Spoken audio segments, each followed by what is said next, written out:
Hello laces and jelly babies, welcome to a brand new episode of Dinzel's Thoughts.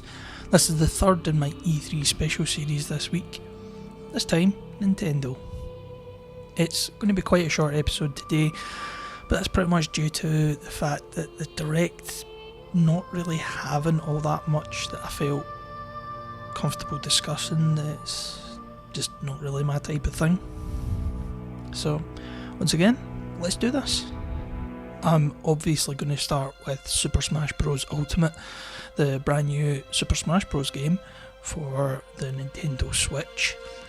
Let's say it looks just as fun as every other Smash game, which is quite a bit. It's just a shame I hate multiplayer and don't already own a Switch, or I really would buy it. Nintendo went all out this time, bringing back every character from previous Smash titles. Well, all except Waluigi.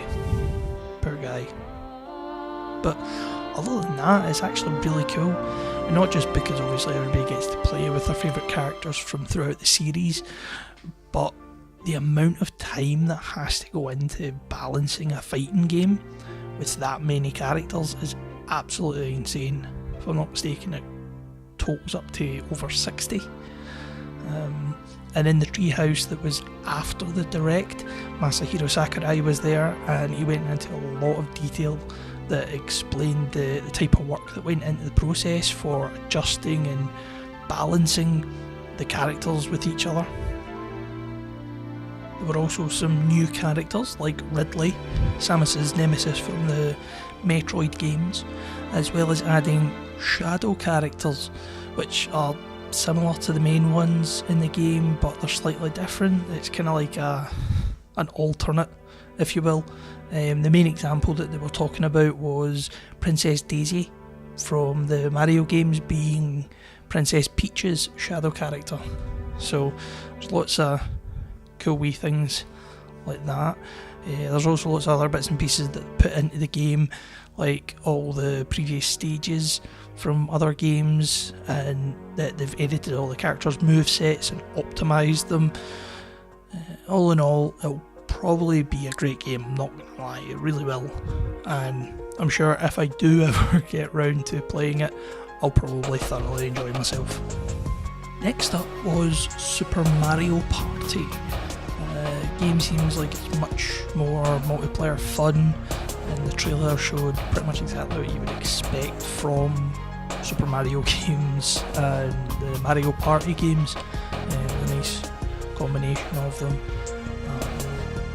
As I said, it's pretty much everything that you would expect from them, and all the different game modes that you can play in them look like they would be pretty fun to play, and it looks like there's also quite a nice variety of different things that kind of touch on the kind of things that you played in 1-2 Switch, as well as more kind of classic Mario Party games. I can expect this game to sell a lot of consoles, much like Wii Fit did for the Wii. It's probably going to be a big hit for pretty much everybody that already owns a Switch. Fortnite was another notable title that was shown at it.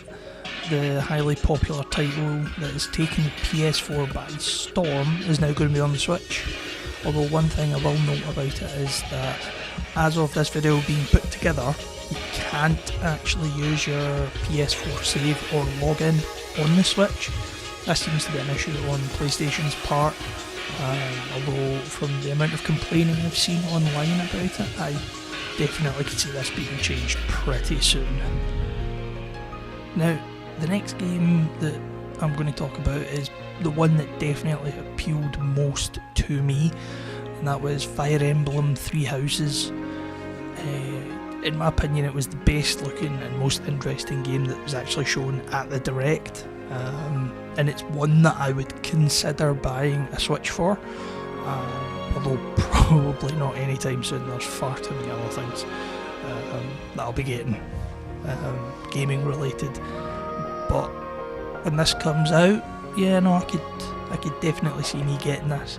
The playstyle and the art style looked fantastic. The story was very intriguing to me, And I'm not someone who's very clued up on the Fire Emblem series. In fact, I've never actually completed one. But like many other games I've actually seen at this E3, I think this might be the one that gets me hooked to the series as a whole. The next game is one that I was really not expecting to see at all, and that was Dragon Ball FighterZ Z, or Dragon Ball FighterZ. But I've got to say, it is pretty cool that it's going to be on Switch. See, it's been another massively popular game because of the multiplayer options, especially with the portable factor that you have with the Switch that no one else has, especially since all the other handhelds are dead, including 3DS, which makes me sad. More for Vita than 3DS, but still. This is also another game that I could really see selling a lot of Switch consoles, just from the variety and the way that people can connect with everybody, and they could really push the play on the go and play against random people on the train or on the bus. So yeah.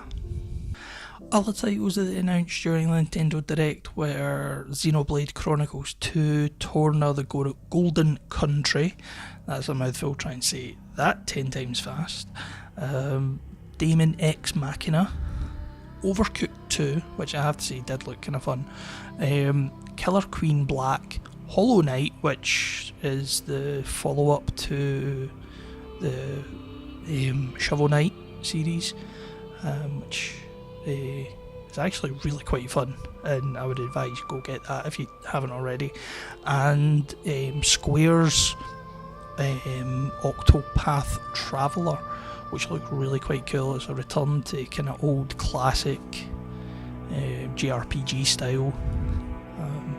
Yeah, that should be pretty fun. In terms of the new Pokemon titles, Let's Go Pikachu and Let's Go Eevee were shown off a bit, and they're going to be available on November 16th, and people are also going to be able to buy a $99.99 combo, so basically a £100 combo that's the game plus a Pokeball Plus controller as well, which is basically this wee extra thing that gets you Mew, but you only get Mew if you buy this thing. And I've seen lots of people I've seen some people complaining about it and lots of people defending it, and it's a whole rigmarole. But yeah, that's the Pokemon news as well. I have to say, I am highly unlikely to be buying a Switch because of any of the games that were shown today, except for Fire Emblem, and that's probably not going to be for a while. If you're already on the Nintendo Switch train, then this is exactly what you wanted. It's all the kind of announcements you were expecting, and all these kind of cool things that appeal to you. But it's not really what I wanted to see. But then again, I've long since given up on Nintendo going in the direction that I would prefer. But who knows? Maybe the next Pokemon mainline game coming next year to the Switch will be enough of a draw for me to get a Switch. Sun and Moon definitely got me to dust off my 3DS a few years ago, so you never know, it could happen, but I ain't holding my breath. This conference's score, or direct score, was definitely a resounding Resident Evil 6 out of Resident Evil 3 Nemesis. Not great, but it had some nice bits. But that is just my thoughts. What are yours? Let me know in the comments below. Don't forget to hit the like and subscribe buttons if you haven't already. Check out the other videos on the channel and give this a share. This has been Deinzel's Thoughts. I'm Deinzel Washington. Bye bye.